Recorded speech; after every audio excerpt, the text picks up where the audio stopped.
Move to our next session. It's my pleasure to present Mark Dekker, Senior Director for the Canadian Beverage Association, and Brian St. Louis, Director of the Temple Scott Association, who are going to be discussing advocating for our industry in the consultation phase of new food regulations. So, okay.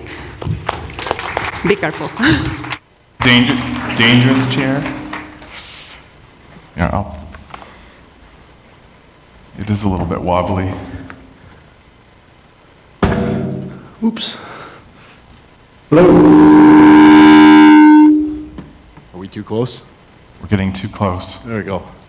I showered this morning, but... I did too, so we should be okay, but we'll see how it goes. You want to go first? Sure, I'll go first. So, good morning, everybody. Great to see you all. My name is Mark Dekker. I'm the Senior Director for Scientific and Regulatory Affairs with the Canadian Beverage Association, an industry association that represents the non-alcoholic, beverages in Canada.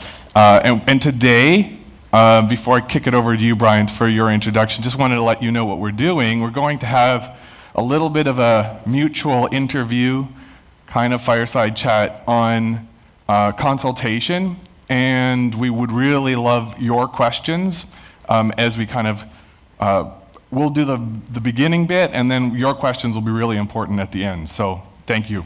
Yeah, thanks, Mark, and good morning, everyone. Hopefully you had safe travels into blustery Toronto today. My name is Brian St. Louis. I'm a director with Temple Scott Associates. We're kind of a mid-size government affairs, public affairs firm. My background, I guess, is relevant to this conversation. So I'm not a regulatory specialist. I'll concede that from the get-go, but basically started as a political hack. I worked on Parliament Hill, chaired the International Trade Committee. He was congressional liaison to the U.S. Congress, so a lot of trade, regulatory, a lot to do with food and agri-food, frankly. From there, don't hold it against me, but I went into the resource sector, so I was outside of the food, working in critical minerals, a lot of the kind of forefront of what's going on in Canada now.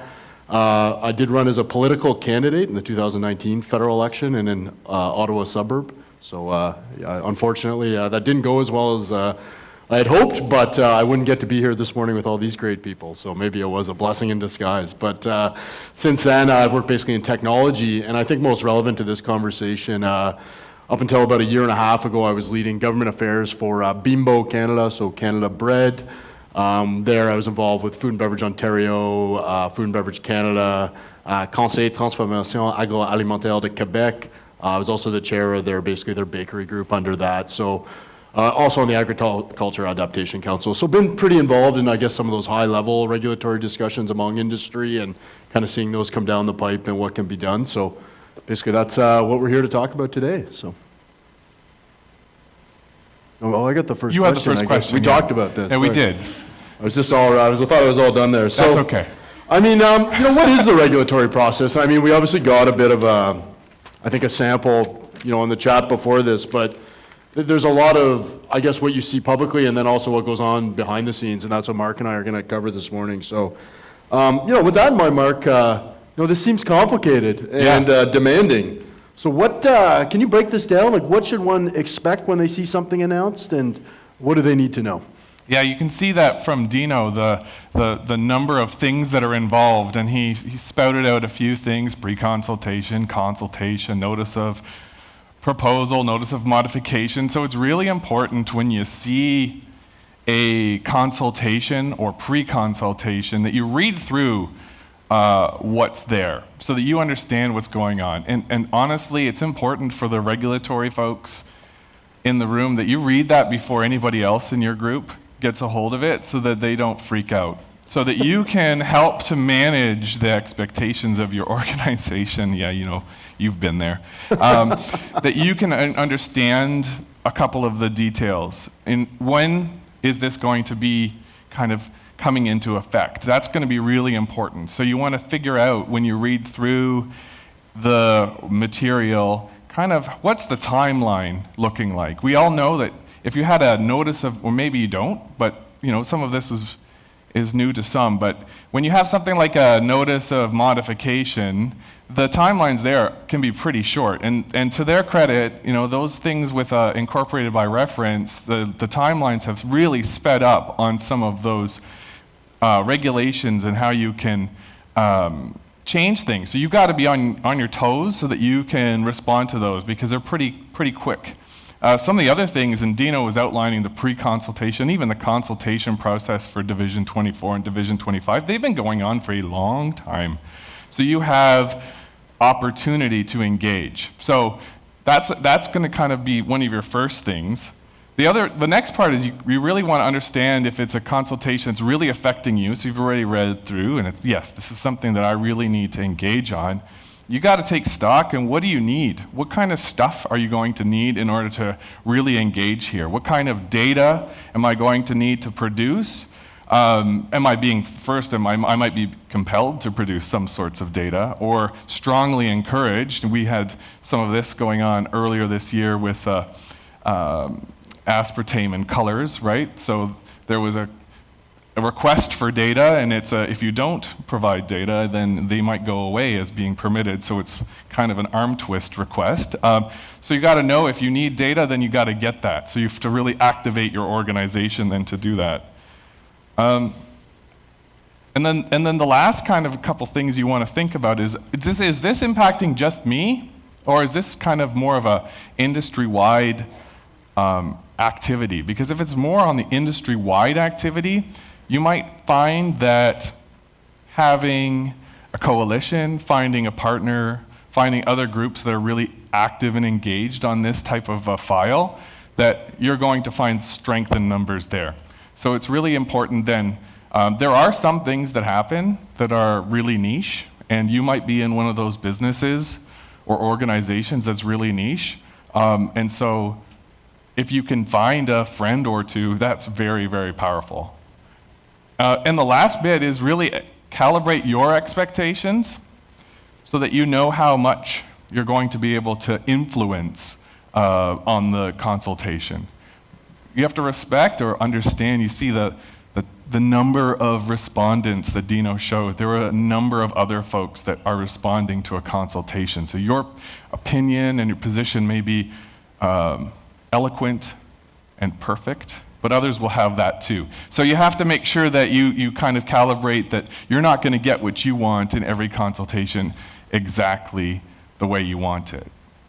But there is a trick, or there are some strategies, and I'm going to pitch it over to Brian to talk a little bit about what you might be able to do and who you might be able to engage with, kind of the in-between, or the formal bits where the response in written text might happen. What kind of advocacy might you be able to do on the government relations? I know that's sometimes an interesting hobby, government relations and public affairs. What kinds of things are you doing kind of behind the scenes to advocate? Yeah, fair. And it's a great question, Mark. And I mean, as we've seen a lot of people submit into these consultations, this is not unique to the food industry.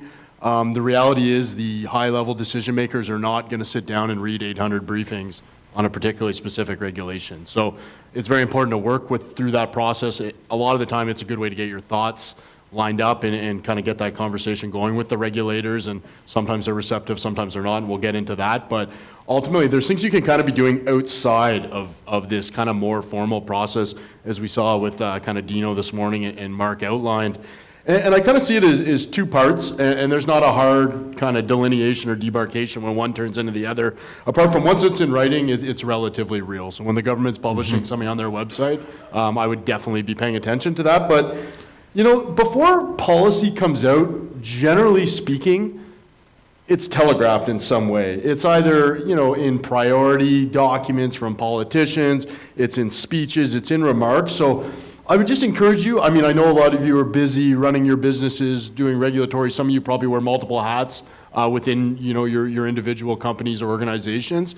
But do what you can to kind of be tuned into this kind of movement that tends to lead to government action. Very rarely does government just decide one day, wake up and say, let's regulate something and throw something out the door and scare industry and surprise everyone. I mean, they don't intend to do that. It may look like that, but that's usually not what's going on. So where do you see this? Parliamentary committees. There's a couple key ones that talk about a lot of things related to plastics, related to food, related to trade, related to labor. They'll be doing studies very specific. I would start paying attention if someone's soon to be in a majority government, as we maybe see in Canada, or is at the start of a majority government. If people keep saying the same things again and again, I would tune into that and not ignore that. There's remarks in the House, there's things political parties will put out. So that's more on kind of the House of Commons side, a little more public facing. There's records of all this, but there's other areas where a lot of this stuff kind of comes from. I think one I would highlight for sure is kind of the international landscape. I mean, we talked earlier about the WHO. That's one for sure. INC5, which is going on related to plastics, obviously a major thing for this entire sector and most companies. Sustainable development goals, even that's more kind of high level UN directives. So depending on the topic, the government of the day, those might be things they're very keen on. Maybe not, we'll get into that. But those are things, if all of the globe and various other countries are talking about something, there's a good chance it's eventually going to end up here. Well, a couple other just areas to kind of keep an eye out for, I think, is civil society and the media. So I think a lot of people think culture flows from politics, and I've been in politics, so I've always said it's the other way around. Politics flows from culture if you want to be successful in this. So, I think one obvious example that's kind of occurred over the last year, and then I'll give one to look out for perhaps, is, look at what the current Liberal government has done on immigration, temporary foreign workers in particular, very large part of the food sector, the agri-food sector. This has been telegraphed for well over a year. They started throwing out trial balloons, a lot of public opinion polling coming out, editorials in the Globe and Mail. If the Globe and Mail is putting out editorials, the Liberal Party is paying attention to that. I'll give you that tip. This was all telegraphed until they came out with this announcement. They've gone after LMIAs in certain areas. I won't get too into that, happy to talk more, but I think some people were surprised by this.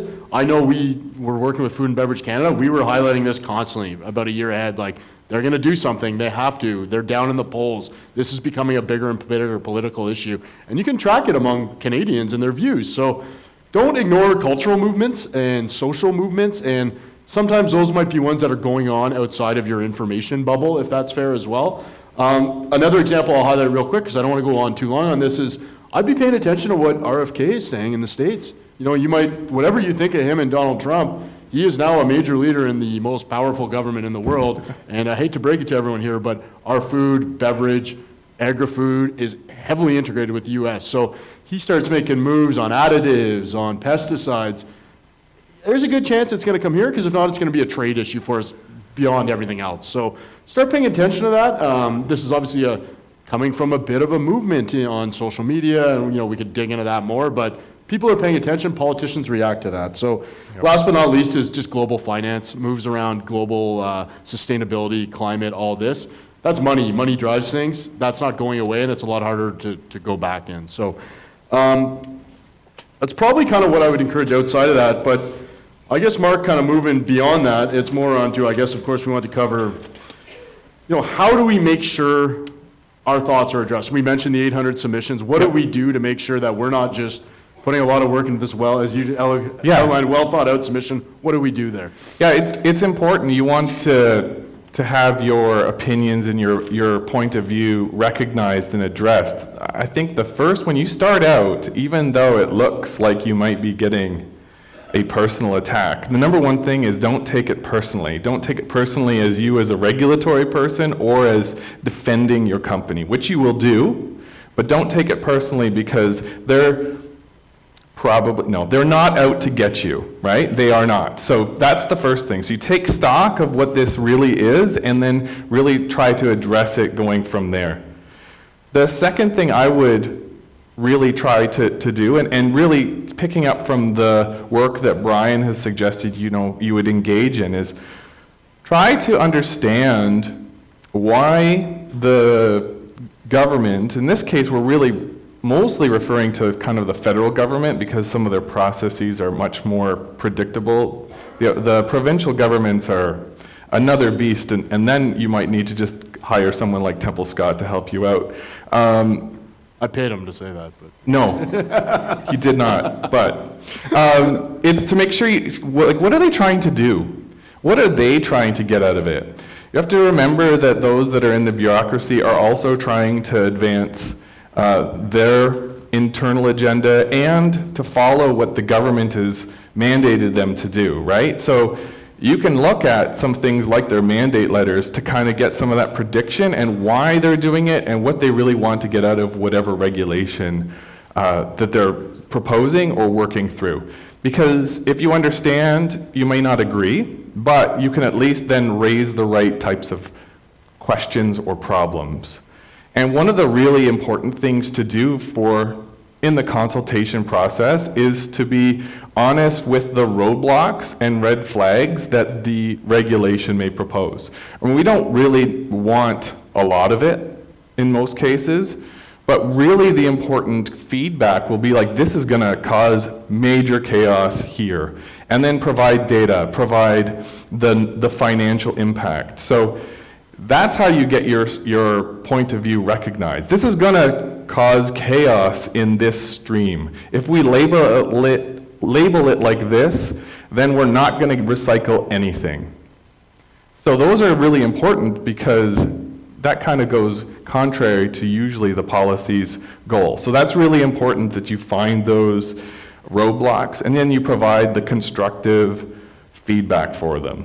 It's really also important, to your point, Brian, that you are succinct in your response. Stay on topic, stay on task. They don't need the full 30, 40, 50 pages usually of whatever brilliant retort you may have. You want to keep it really simple so that they can summarize and that they can then incorporate it. So you make it easy for them that way. When you see a consultation, it may be simple, but make sure you submit something in writing. That sometimes, you could forget or it gets busy and other things happen. If you don't submit it, then they can't follow up. You can't follow up. You can't follow up with your government relations folks. So it's really important that you have something that goes in so that you can work on it. And the last thing I do want to stress, and you can see from Dino's outline, some of these things take a long time. We are just getting front of pack labeling out.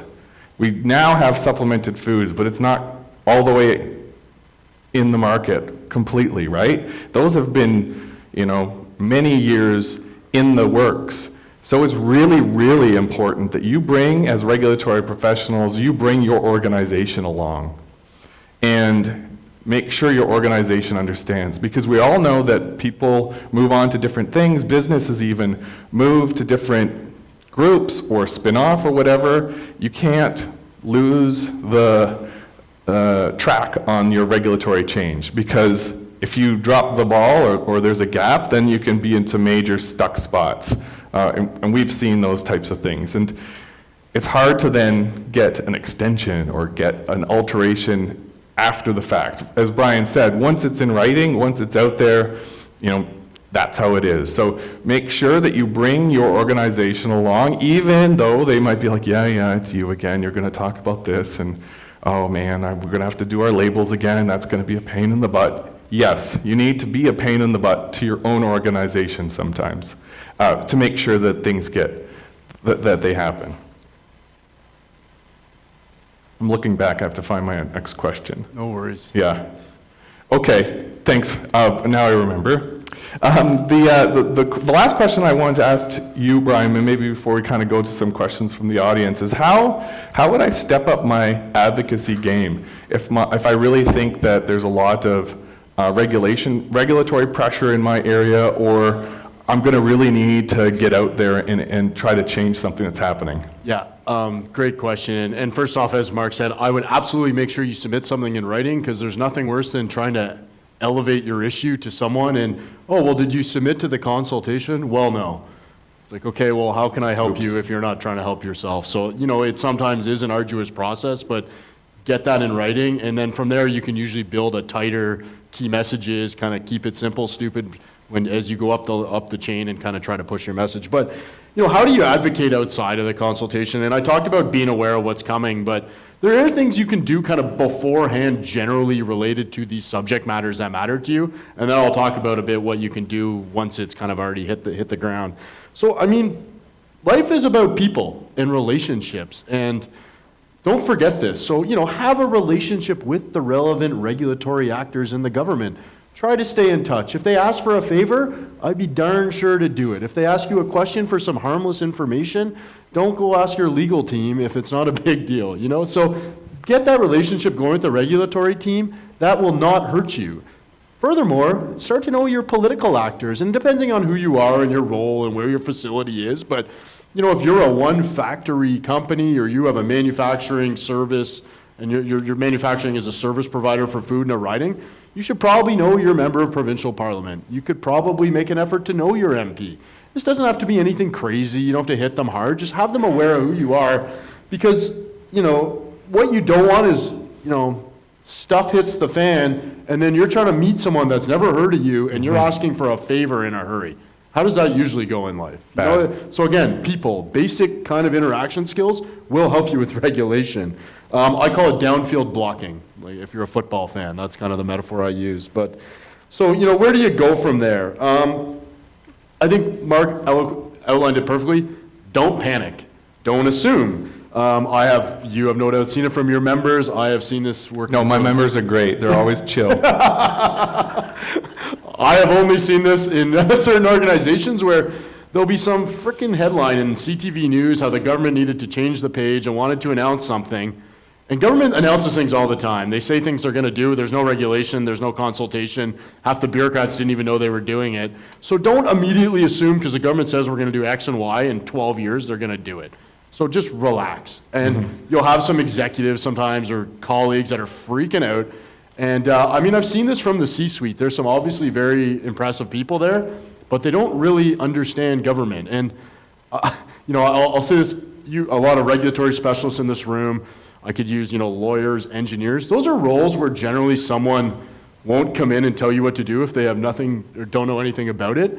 I think a reality of politics and government is because it's so public facing and people see the news and they hear about it, they kind of assume they know what's going on or, I saw on the news last night for a 2-minute clip that this is going on. It's like, okay, there's people that have been doing this 10, 20, 30 years and understand a lot of context, a lot of subtleties, a lot of strategy, a lot of politics behind it that maybe you don't. And probably a lot of senior executives that are leading businesses that are great business people focused on, making food, providing services to the sector. That's not their specialty. And I find that's something I've seen a lot in my life, frankly. The first thing you'll say, okay, we got to talk to Premier Ford about this or Justin Trudeau about this. Like, I don't know if you've been reading the news, but I don't think Justin Trudeau particularly cares about a food regulatory issue. He's busy. He's busy. And most of the premiers are busy. Frankly, the minister is probably busy, but we'll get to that. So just keep that in mind. You nailed it. Why do they care? What is this issue? Because you care doesn't mean someone else cares.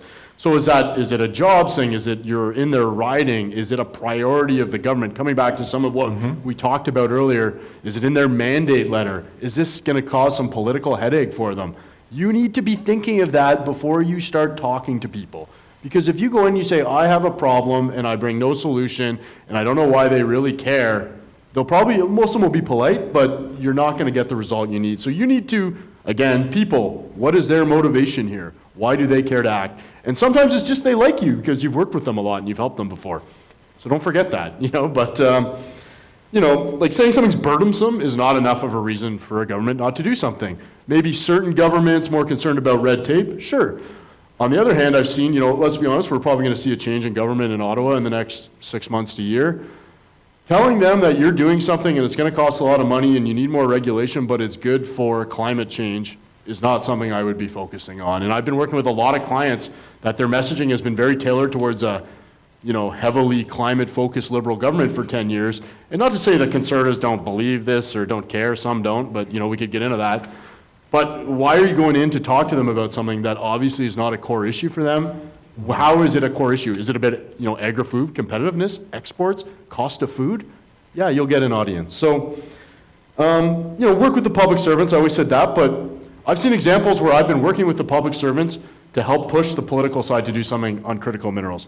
I've also seen examples, 60-foot trucks you can now get, tractor trailers you can now get in Ontario. That was basically logged down in government for over a decade, where, in my opinion, the the folks engaging with, they were doing a pilot with certain major industry players.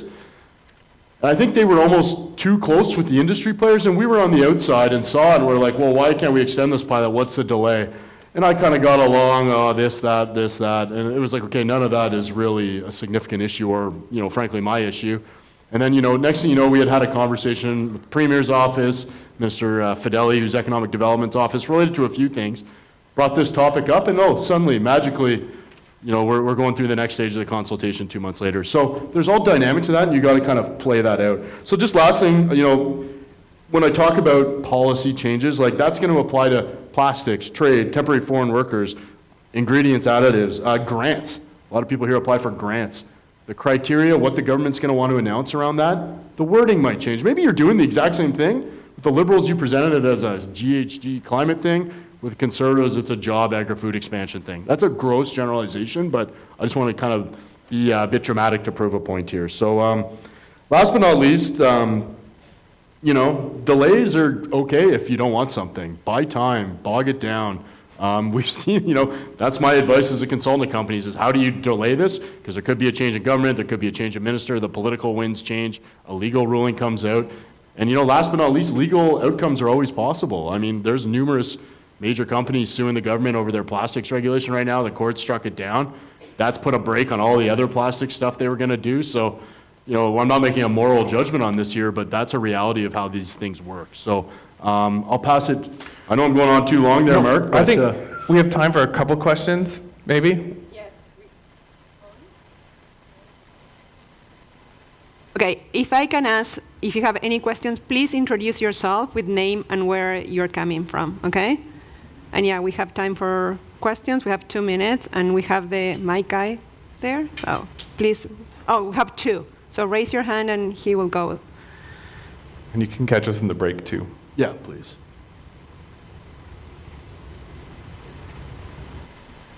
Any question virtually? No? Okay. We got 2 minutes, so I can give one example on how not to panic. We got a question, but don't panic, for example. Trump tariff threats, pretty big news lately. I'm going to look very silly if I'm wrong on this, but I don't think that's going to happen. And I could explain why, and it's based on just watching his behavior over the years, various interactions, and I'll look real silly to everyone in this room if it happens in a few months, but I've seen industry associations going ballistic. And you have to be ready and act, but you got to coach that within the realities of politics and government and how these things tend to play out. So, Mark and Brian. Thank you for the excellent words and feedback. My question has to do with what you mentioned about submitting in writing. So many of us work with associations. Are there benefits in doing both? Or working through the association where you submit your feedback? Or should you also do both? Because you're kind of indicating you should be submitting as a company. So can you share some highlights on that? Well, first, from an association standpoint, yeah, working with an association is a great idea. And if you're in a beverage company, I do agree with that.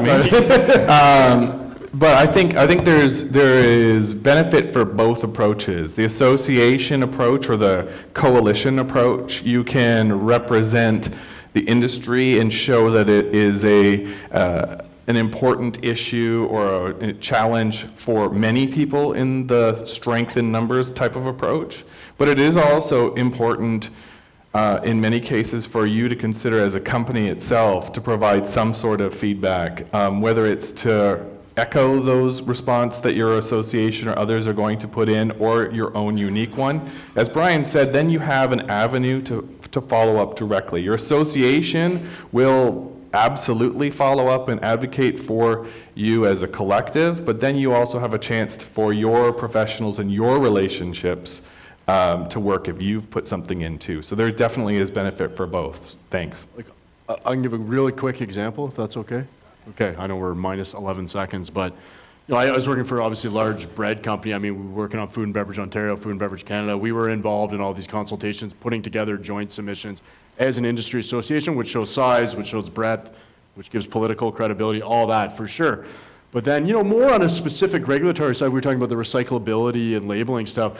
There were some very obscure, specific things to kind of a big bread company that were completely insane to actually do in practice. And I don't think it was intentional. It was just something that we are industry experts. We saw this very huge regulatory, just technical challenge around that would lead to less recycling and less labeling of things that are recyclable as recyclable, so against what the government's trying to do. So that, you got to go out on your own and kind of try to leverage that. And just, sometimes you're going to have your own relationships. If you're in a MP's riding, he might not really care about your industry association if this isn't a big topic for him, but he might care about you because you've met him or he's been to your facility or she's been to your facility. So keep that in mind too, for sure. Perfect. Thank you so much. Thank you, both of you.